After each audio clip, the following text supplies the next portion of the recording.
합니다. 여러분 사기 당해 보셨습니까? 사기. 좀 좋지 않는 어감이기도 합니다. 사기 당하지 않기를 주님의 이름으로 축원드립니다. 사기꾼이 참 많아요, 우리 주변에. 그래서 사기 당하지 않는 것이 참 중요하다고 봅니다. 사기 당하면 참 황당합니다. 저는 사기를 당해봤어요. 웬만해서 잘 안 당하는 성격인데 한 번은 되게 당했어요. 다름이 아니라 교회에서 예배를 마치고 나니까 건장한 청년이 남자분이 오셔서 자기는 대한민국의 음향 시스템의 3인 중에 하나래요. 그래서 최고의 실력을 가지고 있대요. 그래서 자기가 손 한번 보면 음향 시스템이 확 달라진대요. 목사로서 음향에 대해서는 참 욕심이 끝이 없거든요. 만족하는 사람이 없거든요. 그 소리 들으니까 너무 반갑고 좋더라고요. 비록 교회가 개척된 지는 얼마 되지 않았는데 앰프가 뭐 이렇게 좋지는 않았습니다. 근데 속 시원하게 설교할 수 있으면 얼마나 좋을까. 이게 목사의 로망이거든요.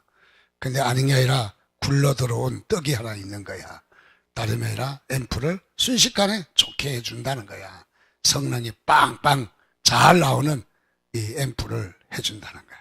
그래서 오후 예배 마치고 또 이분이 직접 등록카드도 쓰고 부인이 또 피아노 학원을 하는데 요 가까이서 하기 때문에 우리 교회 등록해서 반주까지 할 거래. 야, 이런 굴러온 떡이 어디 있어. 정말 이거는 중국말로 띵홍환이지 뭐. 얼마나 참 복된 거야. 그래서 야, 횡재 맞았다. 그래서 막 오지도 않았는데 자랑했잖아요. 근데 우선 왔으니까 앰프부터 봐주고 가겠대. 근데 앰프가 고칠 수 있대요. 근데 금반지가 있어야 된대. 그래서 금반지가 어디 있어. 수소문을 해가지고 아무개 우리 교회 내에 금반지를 가지고 왔잖아요. 그걸 가져와서 막 하는 척 하더만 도망가고 없어. 얼마나 황당한지 얼마나. 그래서 닭 쫓던 개 지붕만 쳐다본다는 말을 그때 경험을 했어요. 그래서 내가 닭이 되어보지 않아서 개가 되어보지 않아서 잘 모르겠는데 기대하고 잔뜩 바라보고 있는데 다 날라가고 아무것도 없어. 그래서 얼마나 황당한지 야, 참 마음이 무너지는 것 같고 마치 풍선이 바람이 빵빵 들었다 갑자기 팍 빠진 그런 느낌이 들더라고요. 그래서 아직까지 내가 금반지 대금을 못 물어줘서 미안하기는 합니다. 어쨌든 그런 사기를 당해봤어요. 며칠 전에 우리 친구를 만났는데 친구는 어떤 사기를 당했냐면 기름을 날려는 유조선 배를 한 대를 운영을 했어요. 돈을 잘 벌었어요. 그리고 아주 원래 그 집이 부잣집이니까 그래서 사업도 크게 해서 아주 돈을 많이 벌었는데 배가 한 대 더 필요해서 필리핀에서 배를 한 대 구입해 가져왔대요. 그 배가 아주 색깔도 좋고 그래서 딱 너무너무 좋은 것 같아서 배를 한국에 도착했는데 이 배가 엔진도 꺼지고 고장이 나고 운행할 수 없는 배래요. 사기당한 거야. 그래서 모든 재산 다 날렸어요. 그래서 하루아침에 뭐 했냐면 트럭 운전사로 바뀌었어요. 바로. 그의 아버지가 얼마나 큰 부자였냐면은 우리나라의 시내버스, 서울 시내버스 노선 중에 최고의 시내버스 노선이 542번이거든요. 저 중곡동에서부터 대학만 거쳐서 난가자동 명지대학까지 가거든요. 근데 그거는 항상 차가 10,000원이야. 꽉꽉 차. 그래서 돈을 많이 벌었는데 그만 아들이 배 안에 잘못 써가지고 다 망했어, 다. 그래서 하루아침에 이 트럭 운전사로 이제 그렇게 하게 됐어요. 그런데 이 배를 하루 우리로 말하면 주차하는 거 하루 주차하는데 5천만 원 나온대요. 그래가지고 완전히 참 다 망해서 그런 처지에 있었던 것을 이야기를 하더라고요. 그래서 참 사기당하는 것은 얼마나 우리가 마음 아픈 일인가 또 얼마나 큰 상처를 받는 일인가 하는 것을 우리가 발견해 보기도 합니다. 또 역시 참 이 사람이 사는데 별일이 다 있다 하는 것도 느끼게 되었습니다. 그와 비슷한 얘기가 오늘 성경에 나옵니다. 그것은 다름이 아니라 야곱이 장가를 외삼촌 집에 에서의 눈을 피해서 외삼촌 집에 가서 기거하게 되는데 그게 외삼촌의 딸이 둘이 참 참 참한 딸이 있었어요, 둘이가. 근데 그의 동생 나엘을 사랑했습니다. 그래서 나엘을 위해서 열심히 7년을 봉사하고 장가를 갔습니다, 드디어.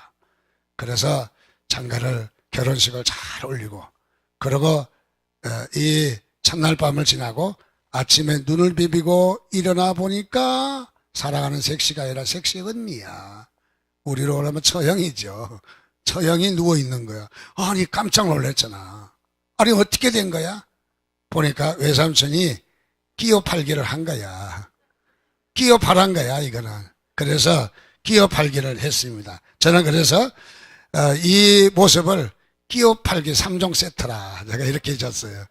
첫째 세트는 야곱이 이 장가를 그야말로 이 가기는 갔지만은 사랑하는 여인을 취했다고 생각했는데 보니까 그의 언니하고 이제 신방을 차린 거죠.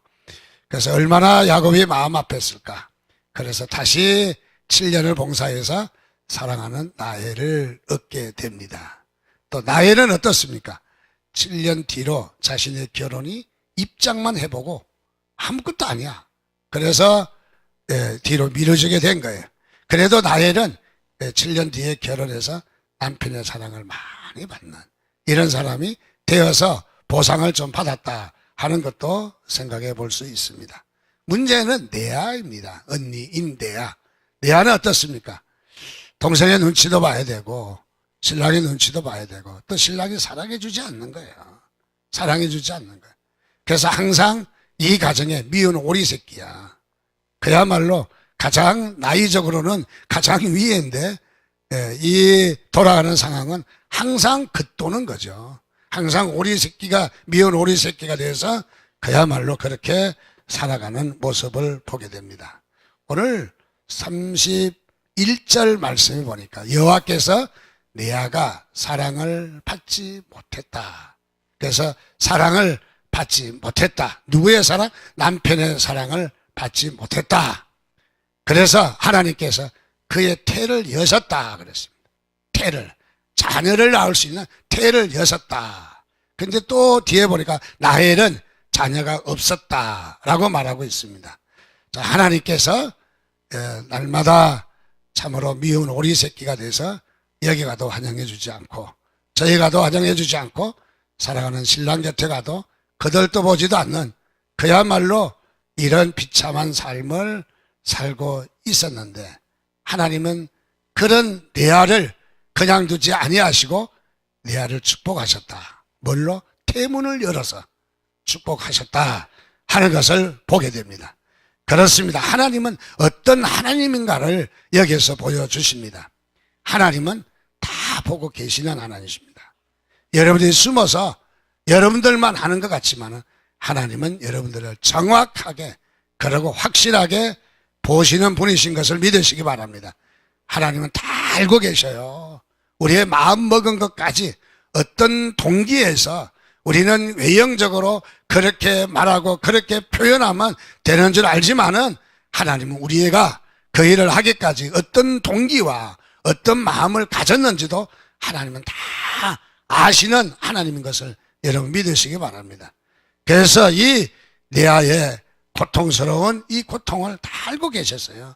그래서 레아의 고통, 원통, 외로움 그야말로 날마다 이리 돌리고 저리 돌리는 왕따를 당하는 이런 가운데서도 레아는 하나님의 위로를 받았다. 시편 139편에 보면 여호와여 주께서 나를 살펴보셨으므로 나를 아시나이다. 내 일어서고 앉은 것도 아시고 내 생각도 아시고 내 모든 길과 내가 눕는 것을 다 아시는 하나님이시다 라고 고백합니다. 그렇습니다. 하나님은 다 아시는 하나님입니다. 여러분들이 감추려고 해도 하나님은 여러분들의 일거수일투족 다 아시는 하나님이신 것을 여러분 믿으시기를 바랍니다. 그렇습니다. 이렇게 하나님은 다 아셔서 레아를 축복해 주셨습니다. 하나님은 항상 보면 이렇게 약한 자 편이시더라고요. 약한 자. 그래서 고통받는 레아에게 위로해 주셔서 태문을 열어주셨고 또 이스라엘 백성이 400년 동안 종살이하며 그냥 고역에 시달려 있을 때에도 하나님께서 모세를 통해서 이스라엘 백성들이 구출받을 수 있는 큰 축복을 허락하신 것을 봅니다. 또 우리는 잘 알고 있는 한나라고 하는, 한나는 어떻습니까? 그의 남편으로부터 사랑은 받았지만 자녀가 없어요. 특별히 남편의 첩인 분인나가 얼마나 복가되든지, 그래서 한나는 매일매일 눈물로 세월을 보내야 되었던 거죠. 그 가운데 하나님께서 울며 기도하는 한나를 하나님은 그냥 두지 아니하시고 축복하셨습니다. 기도응답을 하셨습니다. 그래서 정말 전후무한 바로 이 사무엘이라고 하는 정말 위대한 선지자를 한나의 기도를 통해서 이루어 주신 것을 우리는 잘 알고 있습니다. 그렇습니다. 기도할 때, 여러분 눈물 흘려서 하나님 앞에 호소할 때 여러분의 기도를 들으시는 하나님, 신실하신 그 하나님을 여러분들 찬양하시기를 주님의 이름으로 축원드립니다. 자, 하나님께서 레아를 축복하셔서 레아가 사랑을 받지 못했지만은 태문이 열렸다. 그래서 태문이 열렸다. 태문이 열렸다고 하는 것은 하나님의 엄청난 축복인 것이죠. 시편 127편 3절에도 자식들은 여호와의 기업이다. 태의 열매는 상급이다. 그의 상급이다 라고 말을 합니다. 자, 태문이 열렸다 하는 것은 엄청난 축복이죠. 어떤 신혼부부가 결혼한 지 10년이 되었는데도 아이가 들어서지 않습니다. 그래서 이 병원 저 병원 좋다는 이 약 저 약 다 먹어봐도 도대체 아이가 들어서지 않습니다. 그래서 이 가정에는 그만 아이에 대한 소망을 접기로 했습니다. 그래서 더 이상 아이에 대해서 우리에게는 들어서지 않는가 보다 해서 포기를 하고, 또 시간도 좀 많으니까 하나님께 좀 충성이나 봉사나 열심히 해야 되겠다 생각하고, 특별히 이 여기에 여자 집사님께서 이 봉고차를 운전하며 교회를 열심히 섬기는 일을 많이 했습니다. 그러던 가운데 교회에서 40일 새벽 기도를 하게 되었습니다. 40일 새벽 기도는 일찍 일어나서 이 집 저 집 들러서 교회에서 싣고 오는 일을 여자 집사님이 그야말로 봉고차를 운전하면서 그렇게 했습니다. 그렇게 해서 40일 새벽 기도회가 다 끝나서 종료를 하게 됐는데 몸이 왠지 좀 좋지 않아서 병원에 가니까 아주 놀라운 소식을 듣게 되었습니다. 다름 아니라 당신에게 태문이 열려서 아이가 들어섰다는 거예요. 얼마나 기뻤는지, 얼마나 좋았는지. 정말 10년 동안 아이가 들어서지 않아서 많은 그 마음이 아팠는데 드디어 이렇게 아이가 들어서서 얼마나 기쁘고 좋았는지. 자, 하나님께서 바로 이렇게 이 가정에 귀한 선물을 주신 것을 봅니다. 그렇습니다. 포기하고 우리는 손을 놨지만은 하나님은 손을 놓고 계시지 아니하셨습니다.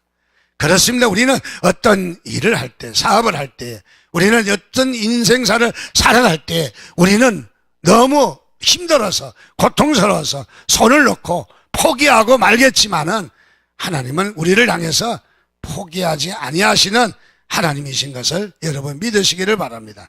그래서 우리 인생은 그야말로 우리가 해결하는 것이 아니라 하나님이 해결하시는 것이죠.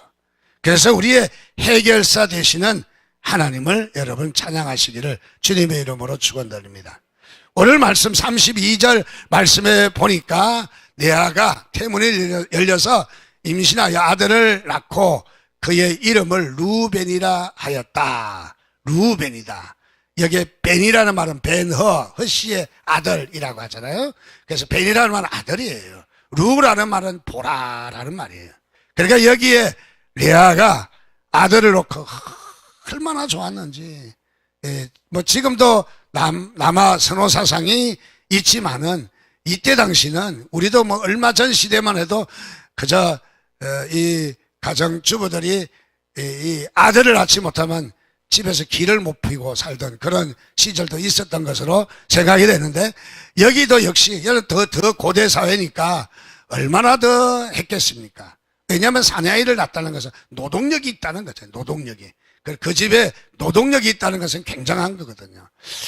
그래서 여기에 아들을 낳아서 그동안 남편의 사랑도 못 받았는데 아들을 낳았으니까 그래도 라헬이 본청인지는 몰라도 어쨌든 내가 아들을 낳았으니까 이제는 내가 남편의 사랑 받을 수가 있다.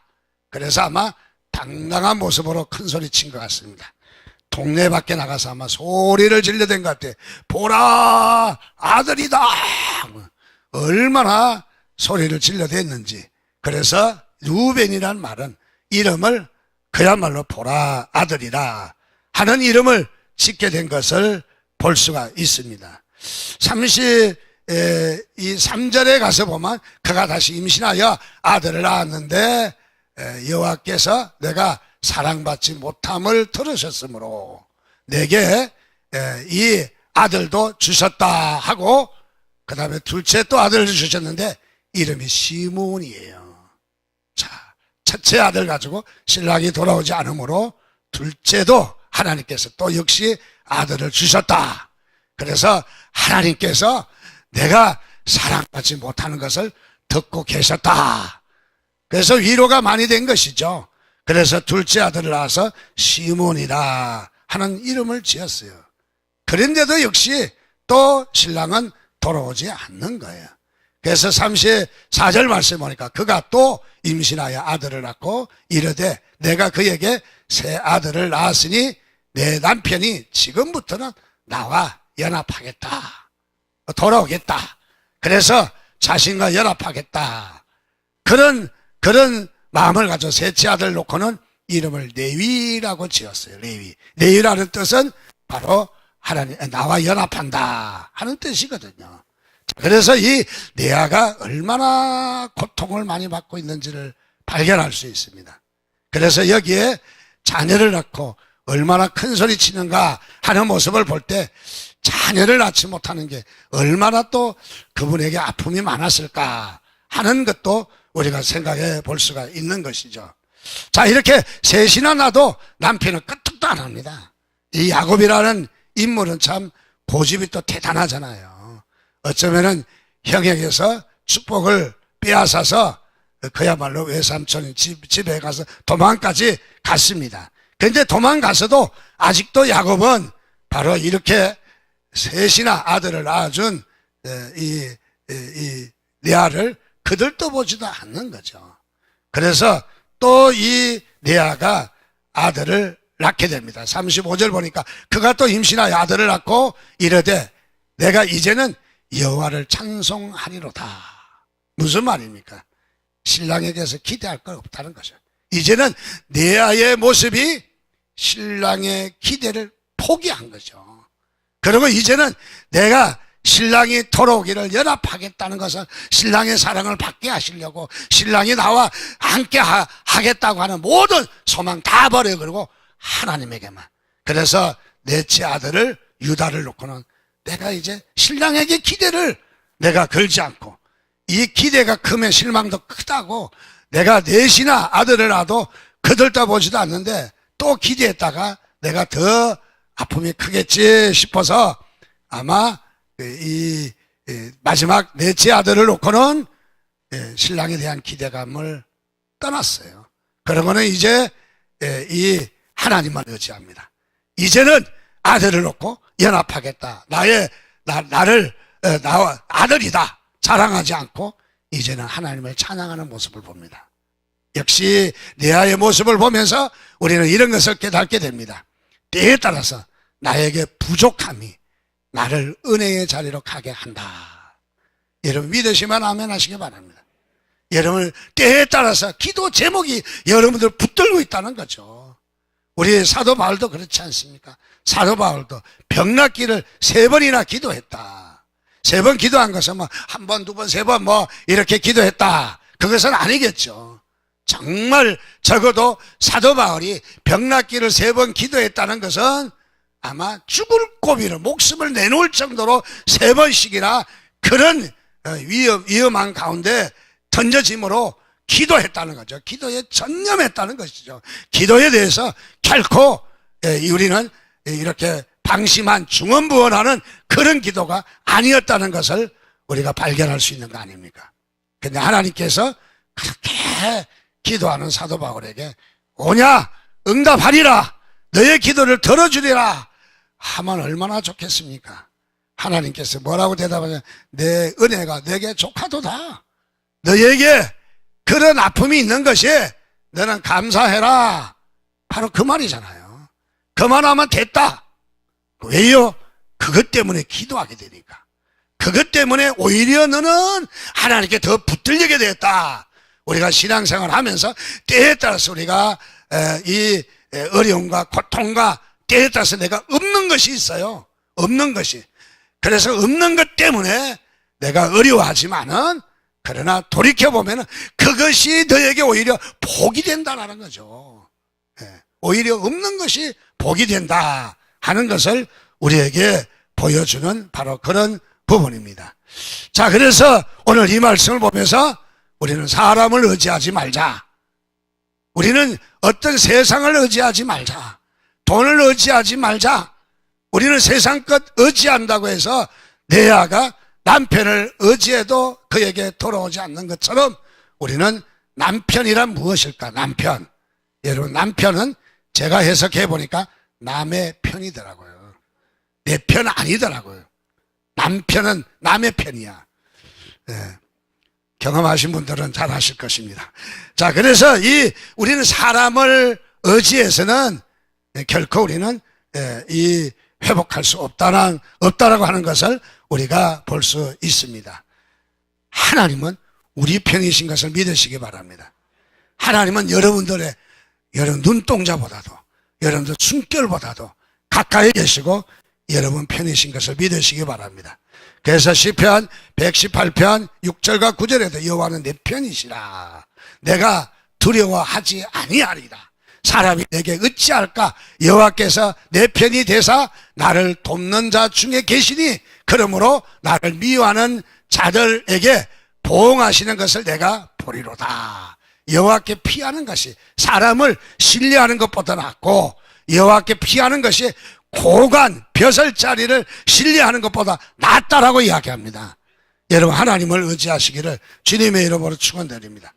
하나님은 여러분 위로자이십니다. 하나님이 여러분들을 잘되게 하시는 살아계신 하나님이신 것을 믿으시기를 주님의 이름으로 축원드립니다. 자, 문제는 30장 1절로 돌아갑니다. 30장 1절에 보니까 라헬이 자기가 야곱에게서 아들을 낳지 못함을 보고 그의 언니를 뭐 했다? 시기했다. 시기했어요. 첫째. 그리고 야곱에게 이르되, 남편에게 이르되 내게 자식을 낳게 하라. 그렇지 않으면 내가 죽어버리겠다. 죽어버리겠다. 무슨 말이에요?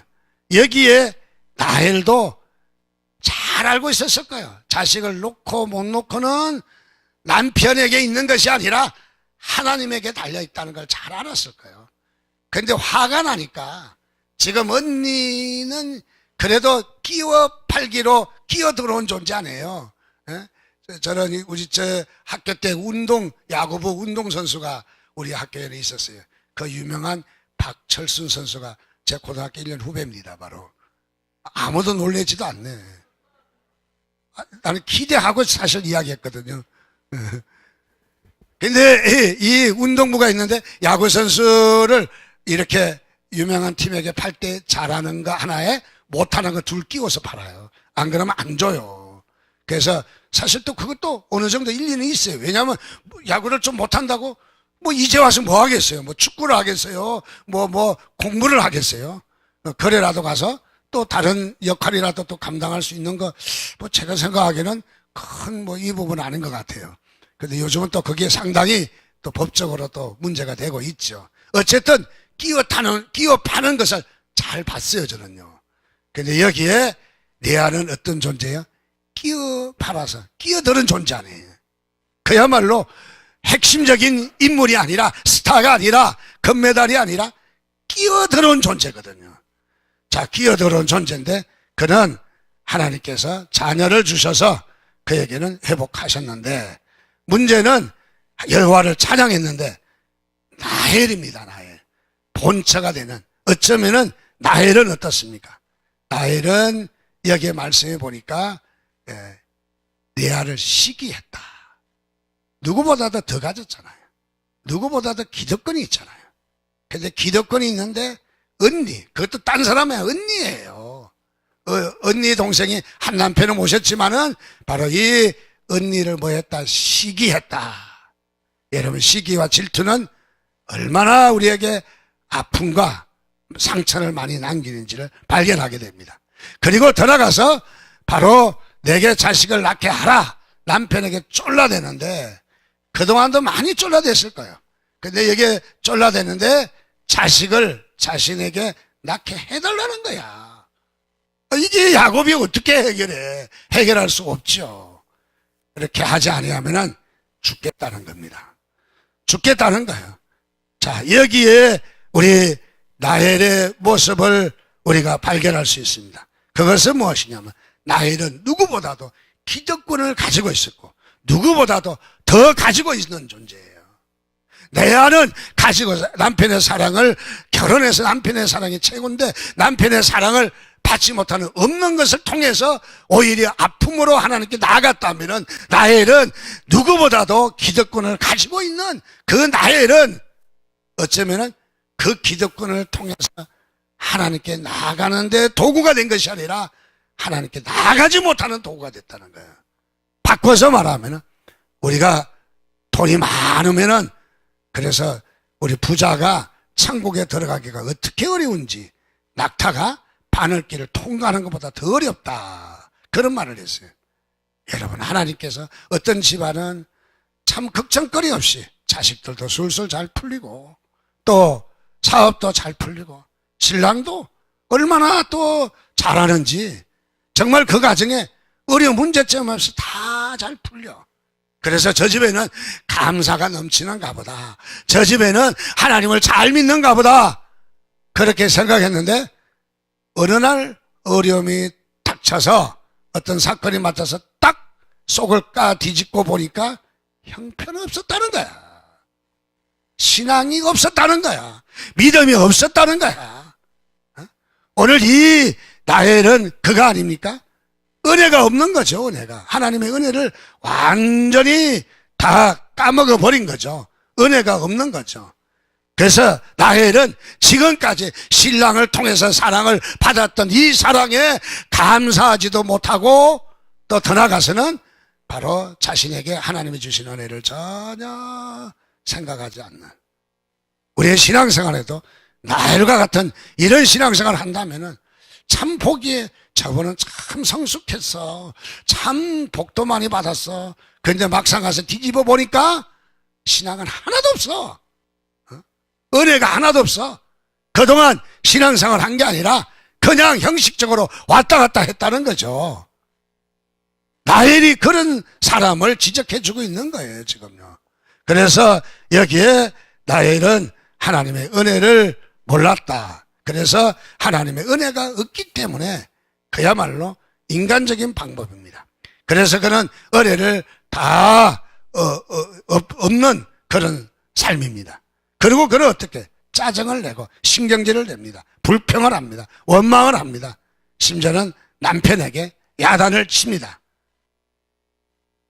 그런데 이 야곱도 가만히 있을 수가 없어요. 야곱도 뭐라고요? 화가 났어요. 성경에 성을 냈다. 야곱이 성을 냈다. 그냥 뭐 조그마한 소리, 쓸데없는 소리 하고 있는데 이런 정도는 아닌 것 같아. 아마 화가 엄청 났던 것 같아. 그래서 성경에 바로 야곱이 화를 냈다. 그래서 이 라헬을 나무린 것을 우리는 잘 발견할 수 있습니다. 자, 그런 이 라헬은 거기서 끝나는 게 아니에요. 시기와 질투가 거기에서 끝나지 않습니다. 그리고 은혜를 받지 못하니까 바로 여기에서 끝나는 것이 아니라 이제는 어떤 삶을 살아야만 라헬이 이르되 내 여종 빌하에게로 들어가라. 그가 아들을 낳아 내 무릎에 앉히리라. 그래서 어떤 방법을 합니까? 인간적인 방법을 찾습니다. 여러분, 은혜가 없으면, 믿음이 없으면 우리의 삶의 태도가 인간적인 방법으로 간다는 거예요. 세상적인 방법으로 간다는 거예요. 그래서 어떤 방법? 자신의 여종이었던 빌하를 남편에게 주어서 자식을 낳게 합니다. 그 자식을 무릎에 앉히고 자기 자식이라고 그야말로 이렇게 기쁨에 있는 모습을 봅니다. 그래서 여기에서 빌하를 통해서 바로 자식을 낳게 됩니다. 그래서 이 자식을 그야말로 낳게 되자 이 단이라고 하고 이 단으로 그 다음에 납달리라고 합니다. 단이라는 말은 어떤 뜻이 있느냐 하면은 억울함을 풀으셨다. 그동안 자식 없는 게 얼마나 억울했는지, 자기가 낳은 자식도 아니라 자기 여종을 통해서 낳은 자식을 보고는 이제는 내 억울함을 풀었다, 내 한을 풀었다, 내 가슴을 풀었다. 그리고 거기에서 만족감을 찾으려고 합니다. 또 아들을 낳았는데 빌하가, 그 아들의 이름은 납달리예요. 납달리는 뭐냐면 경쟁했다라는 말이에요. 무슨 말입니까? 여기에 라헬은 시기하고 그 다음에 남편에게 짜증내고 불평하고 그 다음에 그에게는 뭐가 많았다? 한이 맺혀 있었다. 한이 잔뜩 맺혀 있었다. 그래서 이 낳은 자식 이름도 내 억울함을 풀어주셨다. 그리고 비교했다. 누구와? 언니와 비교했다. 그래서 경쟁했다라는 말, 납달리를 놓고 경쟁했다.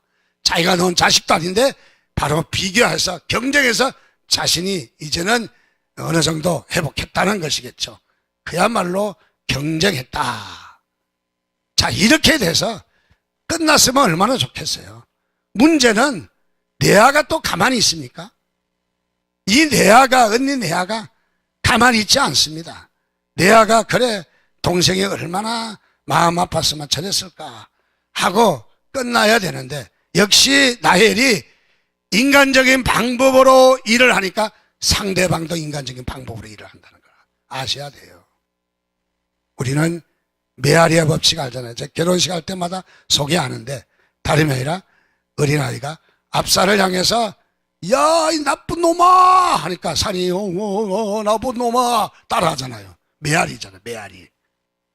어떤 소리예요? 내가 말을 한 대로 돌아온다는 거죠. 말을 한 대로.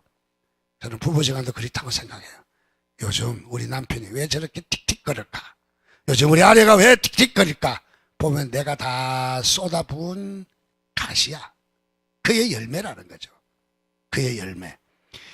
여기에 그야말로 라헬이 인간적인 방법으로, 은혜가 없는 인간적인 방법으로 그렇게 해서 자녀를 놓고 경쟁을 하고 그야말로 시기하고 질투하고 비교하니까 은혜에 잠겨있던 레아도 또 여기에 퇴색해가는 걸 봅니다. 그래서 실바라고 하는 역시 또 이 레아의 여종을 남편에게 들이보내서 그래서 또 자녀를 낳게 합니다. 참 여기에 모습 보면 얼마나 경쟁은 우리의 아픔을 더하게 하는가. 여러분, 경쟁한다는 거, 우리의 선의의 경쟁이 좋은 결과를 낳을 수도 있지만은 우리의 경쟁이 그야말로 우리는 또 다른 아픔과 상처를 만들어 간다는 것이죠. 우리의 인생 삶에 있어서 우리가 경쟁하는 것이 내가 이기는 것 같고 내가 차지하는 것 같고 나에게 기회가 온 것 같지만은 우리는 또 다른 상처와 아픔을 남긴다고 하는 사실이에요. 또 다른 상처. 그래서 이것은 우리에게 점점 아픔을 더해주는 것이고, 정말 단란했던 가정, 그야말로 잘 살았던 가정이 하루아침에 진흙투성이가 돼서 가정이 콩가루 집안이 나고, 이렇게 해서 이 라반의 집안이 좋지 않는 모습. 그래서 우리는 여기 볼 때 이 외삼촌 라반이 딸을 끼워 팔게 해서 딸에게까지도 아픔과 상처와 이런 일이 있었다는 거죠. 우리가 조금 더 생각해 보면 아브라함도 그렇지 않습니까? 아브라함도 너를 불러서 모든 민족이, 모든 자손이 바다의 모래같이 그야말로 너의 자손이 하늘의 별같이 많아지리라 했는데 하나님의 약속을 받고도 자식이 하나도 없는 거야. 그래서 이 사라가, 그의 아내가 자신의 몸종을 남편에게 줍니다. 그렇게 해서 자녀를 낳았어요. 대타죠, 대타. 대타를 출현시킨 거죠. 그랬는데 바로 여기에 태어난 하갈을 통해서 태어난 자식이 이스마엘이에요. 하나님께서 기뻐하지 아니하셨어요. 본처를 통해서 언약의 자손이 이삭이 있는데 이삭을 기다리지 않고 인간적인 방법을 쓰다가 대통 얻어맞은 거예요. 그래서 어떻습니까? 이 몸종이었던 하갈을 쫓아내기도 하고 이 사례가 얼마나 복가되었는지 그야말로 많은 상처와 아픔과 이 많은 어려움이 고통이 있었습니다. 지금도 어떻습니까? 지금도 세계 제3차 대전의 화요권은 어딘지 아십니까? 중동입니다. 중동의 화요권은 무엇입니까? 바로 이스마엘 후손과 이삭의 후손의 싸움이에요. 즉 이스라엘과 아랍 진영의 싸움이에요.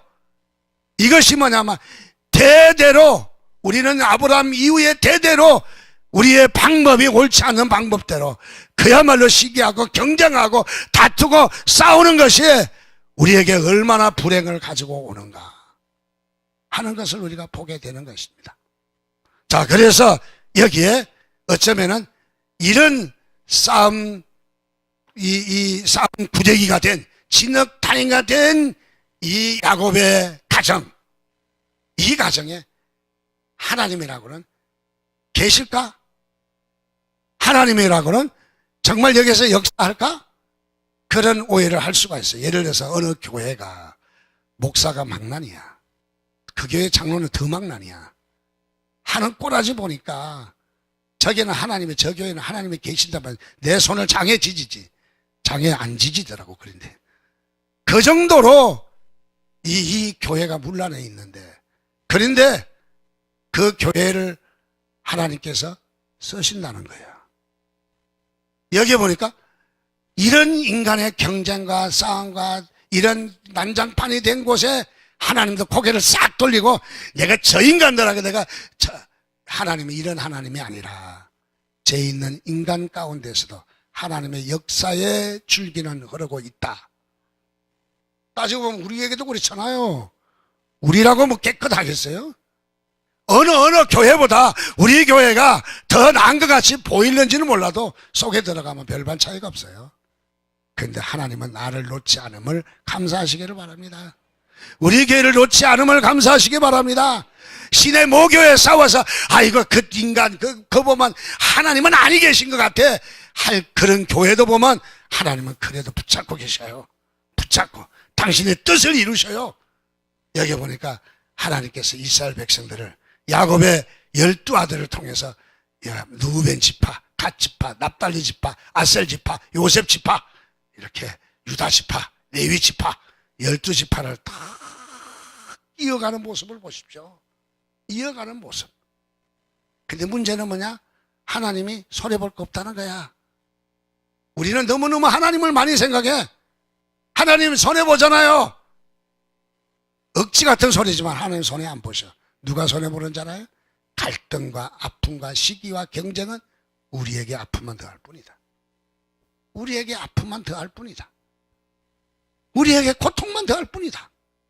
그래서 우리가 돌아갈 수밖에 없는 처지가 된다는 것이죠. 바로 여러분, 하나님은 그런 그 진흙덩이 속에서도 하나님은 당신의 일을 하시는 하나님, 그 가운데서도 하나님은 하시지만은 우리는 고통 가운데 있게 된다는 것이죠.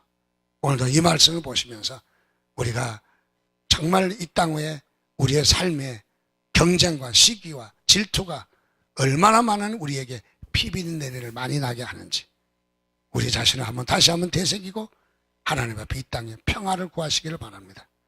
이 우리의 가정의 평화를 구하시고 우리의 교회에 평화롭고 복된 이 그야말로 잔치집과 같은 교회를 구하시기 바랍니다. 여러분, 이 땅에 평화가 없이 일하는 것은 내게 고통만 더할 뿐이에요. 하나님이 손해봐서 다 거둬가시는 게 아니라는 거죠. 우리에게 고통만 더할 뿐이에요. 여러분, 하나님 앞에 우리는 이 땅에 내가 그것을 차지하기보다는 평화가 더 먼저라는 거죠. 오늘도 우리가 주님의 평화를 구하는 삶이 되시기를 주님의 이름으로 축원드립니다.